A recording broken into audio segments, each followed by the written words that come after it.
ಆ ಗ್ರಾಮಕ್ಕೆ ಹೋದವರು ಮತ್ತೆ ಹಿಂದಿರುಗಿ ಬಂದಿದ್ದಾರೆ ಎನ್ನುವುದು ಯಾರಿಗೂ ಗೊತ್ತಿಲ್ಲ. ಆ ಗ್ರಾಮದ ಹೆಸರು ಕಣೆಯಾದ ಗ್ರಾಮ. ಮಳೆಗಾಲದ ಒಂದು ಕತ್ತಲೆಯ ರಾತ್ರಿ, ನಗರದಿಂದ ಬಹಳ ದೂರ ಒಂದು ಗ್ರಾಮ ಇದೆ. ಈ ಕಥೆ ಕೇಳಿದವರು ಬಹಳರು, ಆದರೆ ಸತ್ಯವನ್ನು ಹುಡುಕಲು ಬಂದವನು ಒಬ್ಬನೇ.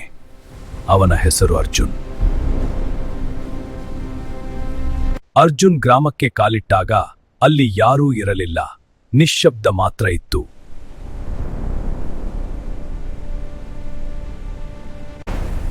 ಏನೋ ಸರಿಯಿಲ್ಲ ಇಲ್ಲಿ.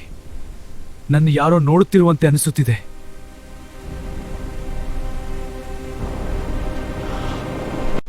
ಗ್ರಾಮದ ಮಧ್ಯದಲ್ಲಿ ಒಂದು ಭಾರೀ ಆಲದ ಮರ ನಿಂತಿತ್ತು. ಜನರು ಹೇಳುತ್ತಿದ್ದರು, ಅದರ ಕೆಳಗೆ ಒಂದು ಭಯಾನಕ ರಹಸ್ಯ ಇದೆ. ಏನೋ ಅಧುನಿ, ಯಾರು ಅಲ್ಲಿ?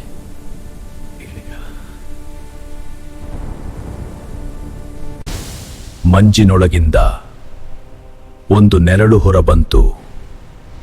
ಅದು ಒಂದು ಆತ್ಮ.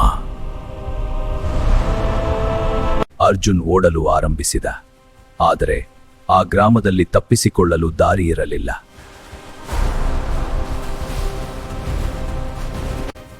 ಆ ಗ್ರಾಮದಲ್ಲಿ ಒಂದು ಹಳೆಯ ದೇವಸ್ಥಾನ ಅಡಗಿತ್ತು.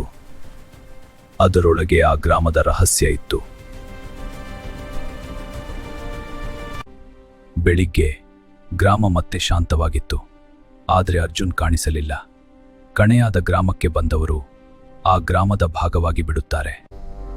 ನಮ್ಮ ವಿಡಿಯೋ ನೋಡಿದ್ದಕ್ಕಾಗಿ ಧನ್ಯವಾದಗಳು. ದಯವಿಟ್ಟು ಲೈಕ್ ಮಾಡಿ, ಸಬ್ಸ್ಕ್ರೈಬ್ ಮಾಡಿ.